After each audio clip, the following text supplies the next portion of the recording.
রাধে বন্ধুরা, আজকে হলো মঙ্গলবার। তো আমাদের আত্মীয় স্বজন সকালবেলা চলে গেছে আর ঘর দরজার অবস্থা খুবই খারাপ হয়ে গেছে। তো সব গুছিয়ে আমি আজকে গুছাচ্ছি আর শাশুড়ি মাকে দিয়েছি রান্না করতে।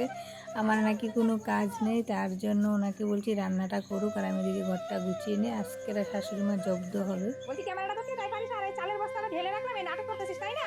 হ্যাঁ, এই নাটকের বেলা আসিস না, লঙ্গি পরেছিস, প্যাকেট দিয়ে গরম লাগবে না এবার, আর গরমে জ্বালাবাসিস না তাই তো? তাহলে দাও ক্যামেরাটা ধরি। না, নাটক কর। ছেলে মেয়ে ছোটো থাকতে কাপড় চোপড় গুছানো থাকতো, আর না যত বড় হচ্ছে একটা পরে একটা খুলে ওখানে রাখে এখানে ফেলে দেয় এরকম করে। তো যাই হোক, ওরা চলে গেছে আর আমি সব কিছু গুছগাছ করে বিছনার চাদর টাদর ধুয়ে সব গুছিয়ে রেখে দিচ্ছি। আর এখানে দেখো এক্সট্রা অনেক জিনিস আছে, আর খাটের তলে অনেক জিনিস, আগে কিছুই ছিল না খাটের তলায়, কিন্তু অনেক পিসুমনির ঘরটা ভাঙাতে পিসুমনির জিনিসগুলো সব এনে আমাদের ঘরে রেখেছে এই যে সিঁড়ির উপরে। আর এগুলি ঝুড়ি আমাদেরই। তো আমার শাশুড়ি মা সবসময় শুধু সিঁড়িটা ভর্তি করে রাখবে, ওইসব নিয়ে খুব ঝগড়াঝাটি করতাম, মনে আর ভালো লাগে না। তো যতটুকু পারি গুছিয়ে রাখার চেষ্টা করি, সেই আবার সেই হয়ে যায়।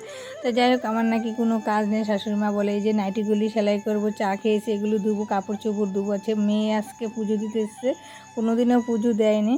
তো যাই হোক, আমি স্নান টান করে চলে আসলাম এদিকে এক বালতি কাপড় দিয়ে, আর আমার শাশুড়ি মাকে বসিয়ে দিয়েছি রান্না করতে। আজকে বুঝবে আমি কোনো কাজ করি কি না করি। তো উনি রান্না করছে সব, আর আমি ঘরে নিচ্ছি, কারণ ওনার রান্না করে নেওয়ার ক্ষমতা নেই। তো যাই হোক, ভিডিওটা আর বেশি বড় করবো না, এখানে শেষ করবো। যদি ভালো লাগে অবশ্যই একটু লাইক করে কমেন্ট করে চ্যানেলটাকে সাবস্ক্রাইব করে আমাদের পাশে থেকে দেখা হবে পরের ভিডিওতে। তোমরা ভালো থেকে সুস্থ থাকো, আমরা খেতে দেখি, তোমরা তাড়াতাড়ি চ্যানেলটাকে সাবস্ক্রাইব করতে থাকো। টাটা।